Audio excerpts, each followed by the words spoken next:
Welcome back to the Brick and Banter podcast. My name is Ethan Burke. I'm a real estate investor and a real estate agent out of the Ohio, Dayton area. Hi, Ethan.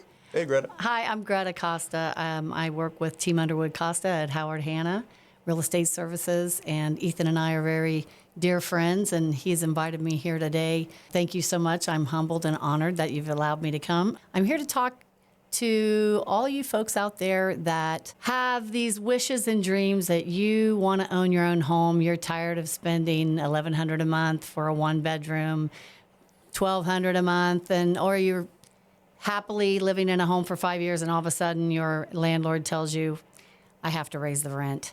And rents aren't going down. They're going up, up, and up. And the scarcity of rent in the Dayton market is pretty low as well, especially for single-family housing. It's very difficult to find a house to rent that has a fenced backyard or a house to rent that will accept pets at all.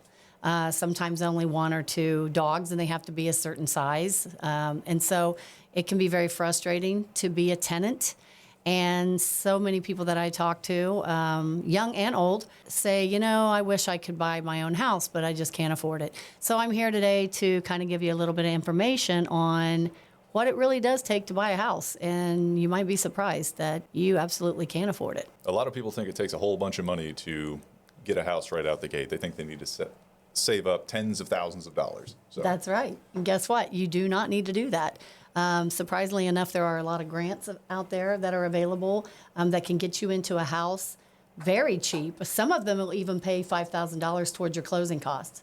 So if you get an FHA loan, which is the first-time home buyers loan, you can go in at 1% of the purchase price to purchase that home. And I am not a lender, so I'm only giving you this information based on the lenders that I've worked with and the experience that I've had observing and walking my buyer as their agent, representing them in the real estate purchase, walking them through the process of purchasing the home and listening to the lender, communicating with the lender, and making sure that everybody's on the same page. But I've actually been shocked. There are certain areas in Ohio that have grants because they're trying to promote home ownership in those neighborhoods.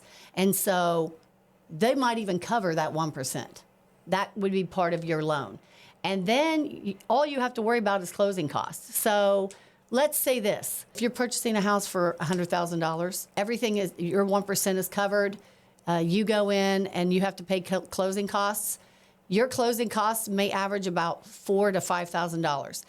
Same thing, let's flip it. If you're a tenant and you're trying to move into a house, you're going to pay first and last month's rent plus security deposit. That's about $5,000 if you're looking at a $1,500 a month house. So it's no different than moving into a rental property, except you are paying for your own asset. And every single day that you live there, it's going to grow in value versus renting. When you walk away, you have nothing. You've just made that home, the owner of that house, your landlord, you've made him wealthy because over time, the value of real estate always goes up. Now, somebody's going to argue, well, Greta, that's not true because, last year houses were this price and then this year people are dropping their prices. Yes, that is true. Sellers are tending to lower their prices. If you've looked at the stats in the Dayton area, houses are sitting on the market a little bit longer and they tend to be dropping their prices versus last year when houses were flying off the market, usually going for over asking price, right? But key word is over time, over a 5-year period, a 10-year period, 20, 30, 40, 50. If you look back to 1970 at the cost of a house in Beaver Creek, I can almost guarantee it's worth more now. Absolutely. There's only certain really specific scenarios where the price might go down over time, and that's just because an entire area takes a downturn. Like when Michigan had a whole bunch of car factories leave, then yeah, that area probably did go down over time. Barring something catastrophic. I mean, we live in the Dayton area. Unless Right Pat decides to pick up and move, real estate's going to keep going up. That's right. Yeah. And it's like that not just in the Dayton area, it's like that all over the United States. And so my personal opinion, I think real estate is the best investment you can make. 100%. Because you can control it. Whereas with investments, and I'm not saying it's wrong to invest in stocks because they have their purpose, but if you're a control freak like me, you want to be able to look at it, touch it, and do something with it all the time. You don't want somebody else controlling your money. Well, real estate would be the best investment for you because it's yours and you can do with it what you want. And I mean, we've seen this as proof. You can charge whatever you want for that rent because somebody needs a house. Yep. And there, you don't have a lot of, as a homeowner, you don't have a lot of competition. And so, people complain about, golly, why is the rent so high? Because it can be. Because that owner knows that they can get that money. And, yes, taxes are going up. So landlords have to raise the rent. The cost of materials to make repairs has gone up. So, yes, they have to raise the rent. But if you own that house, your monthly payment is pretty much fixed, other than, your taxes going up and your insurance may go up. But you kind of know what you're going to be paying. You have control over your payments. And with a landlord, as soon as your lease is up, you don't know what he's going to do. Yeah. And if you're paying your own property, you gain the equity as you put money into it. As inflation goes up, the price goes up, so you make money that way. I'm pretty sure there's a good amount of tax benefits for owning your own home. I know there's a ton when you own an investment property. If you are a tenant and you just feel like, you know what, I'm not going to be able to afford a house, why don't you just at least give us a call and ask? Talk to one of the lenders that we work with. Or if you have your own, go to your own bank if you want to go. I do recommend shopping because there is a difference between a bank, a credit union, and a broker. And they all loan money and they all get it from different areas. And so shop around, see which one works best for you. Everybody has their own different grants and incentives for you to get a loan, but at least talk to someone about it. So if you're worried about your credit score dropping because you're going out to inquire about a loan, not necessarily is that going to happen. It'll snap right back up to where it was before. A lot of people think their credit is too bad and they would never be able to afford a house because they don't have good credit.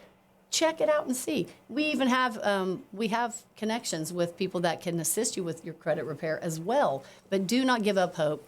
Seriously consider being a homeowner. I recommend it for everyone. I had a tenant that was renting one of the houses that I manage here in the Dayton area. She is a traveling nurse, and which they pay. It's a pretty good job. Her husband is a truck driver, also good paying job. And I asked her why. She was complaining about, we're paying $1,450 right now in rent, and I'd kind of like to get a little bit lower than that. And I said, what do you think? And she goes, $1,300, really? I mean, I just need some wiggle room. And I said, have you talked to a lender about maybe seeing if you can get a loan to purchase a house? And she said, I don't think I can. I don't make enough money. I said, you'd be surprised. And so she did. And she ended up getting pre-qualified for a loan, purchased a house for $108,000. Very nice house, totally redone in Dayton. And her monthly payments are $890 a month. Nice. A lot nicer than $1,400 a month. And it's Yeah. hers. And she can hang on to that house for 5 years and sell it and move up to something better, if she wants, or bigger, or, whatever she wants. Yeah, that's perfect. Yeah. Yeah. It's always important to check around with different lenders because every lender has a different set of programs. They have a different set of criteria. They have a different set of things that they can offer to anyone who's looking to buy a house. And important to note when it comes to the credit ding, so many people are worried about that credit ding, like it's the end of the world and we'll just never recover. It's a pretty small ding. But even if you're on the edge, what most people don't know, you have 30 days from after that first time it actually hits your credit to where you can have any number of lenders check out your credit and it's not going to ding it again. You have 30 days. Shop around. It doesn't cost you anything. You hit up a bunch of different lenders. You go with whoever gives you the best rate, the best prices, the best incentives, and you just can't lose with it. That's very important to know. That's very good information. If you're going to check around about getting pre-qualified, do it in 30 days. I like that. That's a really good takeaway. So don't just assume that you're going to be a renter for the rest of your life. Have hope. I have hope in you. I have faith. And just give it a chance and contact me. Contact Ethan if you have questions about it, or if we're here to make your dream a reality. That's what we do for a living. We love doing that. We want to help people be homeowners. Let us do what we love. Let us help you. We have all the resources available to you to help you. So you're not alone in this. You should never go at it alone. Absolutely. We are here to help. It's an interesting job because, yes, technically we are salespeople. We sell stuff. But if you aren't in the market to buy a house and you have no interest in buying a house, I can't talk you into buying a house. Right. We're really just here to help you when you're ready to buy it. Because right. most people, when they try to buy, they don't know where to start. They have no idea what to do. They hop on Zillow and they look around because they think that's really fun. Do it in the right order, I should say. Yes. And before you hop on Zillow and start looking at stuff and go out to see all these properties and spend all your gas and your time, talk to a lender, see what you can afford first. Because sometimes I'm sure you've done it too. We've shown people a bunch of houses. Then they talk to a lender. They're like, oh, we love this one. We found the perfect house. Talk to a lender. Oh, you had this thing pop up on your credit that you didn't know about, and it's going to take you a month or two to fix it. And that house is long gone by then. Right. So first step, always check with a lender, see what you can afford, make sure your credit's good, get a pre-approval letter. That way, if you find a house you like, you can just send an offer in right then and there. There's no waiting around. Yeah. Don't torture yourself on Zillow. Please don't. It's bad for your psyche. It's a good tool. It's definitely good to get out It there is. and see what the market is, check out some open houses and things. But the first step is always that finding a good lender first. And like Ethan said, if the first lender tells you you don't qualify, don't give up. You need to talk to other lenders because and that's happened to me before. I've had a client that went to a lender and they said, no, sorry, it's going to take about 6 months for you to fix your credit or whatever. I didn't ask the details because as the realtor, we don't want to get into your finances. That's the discussion you have with your lender. I appreciate and respect your privacy. I'm only there to help you with the home buying process. But I said, is that the only lender you talk to? They said, yeah. They said, I'm not ready. And I said, well, here. Pushed another business card over. Give this girl a call. See what she says. Boom, guess what? Pre-qualified. Yep. So they are different. Every lender has their own avenue and their own path. And so if a bank says no, talk to a broker because they go through private investors. They might be able to get you that loan approved. And it's important to know when we recommend a lender, it's actually illegal for them to compensate us for recommending them. So we're not That's just correct. trying to force loans down your throat so we can get extra money. It's illegal for us to do that. We send you to people we know are going to do a good job so that you have the best time. Yeah, because it's a win-win. Like Ethan said, we don't get paid by giving you the lender, but it's a win-win because if you don't get pre-approved, we can't help you buy a house. So we win that way. Exactly. And you win because you get a house. So everybody wins. And you get to work with someone who knows what they're doing, which is awesome. Yes. We've all worked with, I have a list of people that I won't work with anymore from different lending organizations, couple title companies, couple real estate agents that I just steer clear of because they don't do a good job. So it just goes to show buyers out there that not all realtors, not all lenders, not all banks are created equal. So find one that you trust, that you like, that knows what they're doing. Yes, shop around. I had a big how-to-do when I talked to a lender about my first investment property, because getting a first investment property is a bit more difficult than getting your first home. When you're looking at buying your first home, there's FHA loans, a bunch of different first-time home buyer organizations that can help you out. You can even do low down payment conventional loans, things like that. But if you're not going to be living in that house and you plan on using it as an income source, lenders get a lot more picky. They want to make sure you have a lot more money down, and not a lot of loans will actually work for that rental property. There are some instances where they can. If you have like a duplex and you're living in half of it, you may be able to get an FHA loan or something, but that's not always the case. I talked to at least 4 or 5 different lenders. None of them could get me anything that would work for me. So finally, I talked to Lindsay over at Cross Country, and she told me about their DSCR loans, their debt service coverage ratio loans. Yes. No other lender I talked to had any program that was similar to that, and they were able to help me out, and I got my first investment property with them just because of her and just how she helped me. But if I'd only talked to those first 3 lenders, I'd have been out of luck. You didn't give up. I didn't. Stuck with it. And she helped me out. That is awesome. Big I shout love out to that. Lindsay at Cross Country. I love Lindsay. She is wonderful. And that is an excellent program, too. So, yeah, I mean, let's say you do own a home right now. You know, maybe you're getting close to retirement, but you want some extra vacation money. You might want to consider purchasing some investment properties. There's plenty. And if you're a handyman, even better because you can make the improvements yourself and save a lot of money, and you're putting more equity into your home. Absolutely. And you still get all the benefits of the appreciation over time. Your tenants pay off your mortgage for you. An absolute ton of tax benefits. It's I great. love investment properties. That's what got me into the business. Oh, and me too. Me too. I was in the military, and every time I would move to a different base, I would get a VA loan, buy a house, live in the house. When I PCS'd out of there, I would rent the house out, refinance it, move to my next base, and I said, you know what? I should just start doing real estate so I don't have to pay out this commission all the time. And so that's how I started too. That's cool. Do you still have those houses? I lost those in the divorce, Ethan. But thanks for bringing that up. It's all right. We can cut that out. No, leave it in there. Okay. Learn from my life lessons. Be very, very careful before you get married. Do a prenup.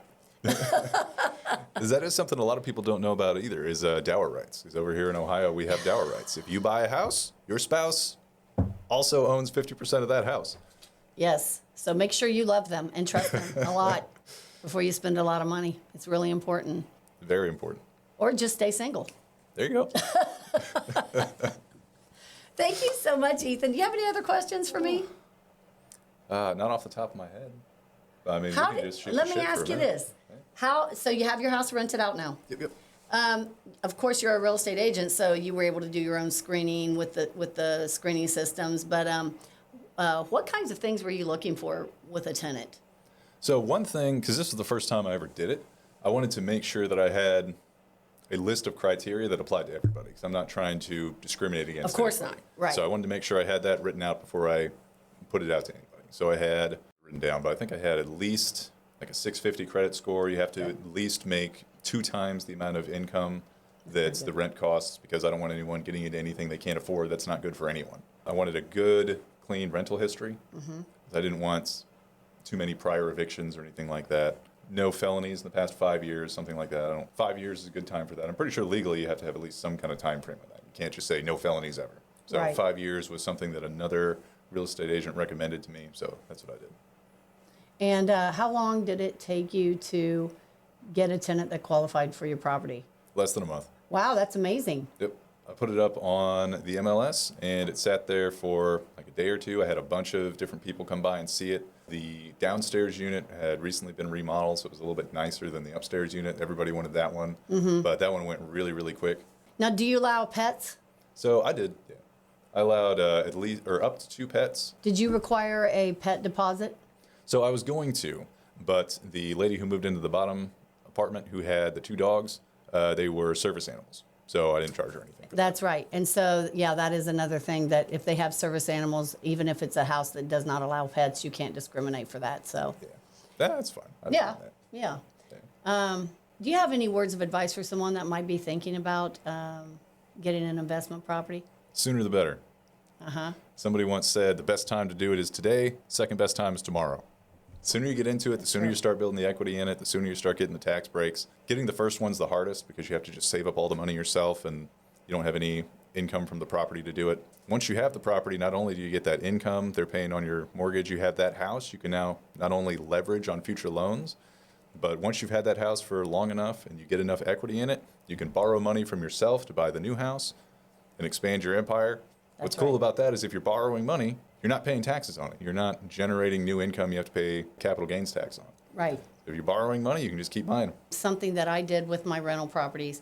So the first 2 were VA loans, and then I refinanced them. Well, they had already been increased in value because I'd owned them for 10 years. The first one for 10 years, the second one for 5 years. So they had already increased in value. I was able to refinance them, take out a portion of equity that I had built in them, and put that down on another house. But I didn't want to put all of it down on that house. I put a portion of it down, and then I took out another loan on it.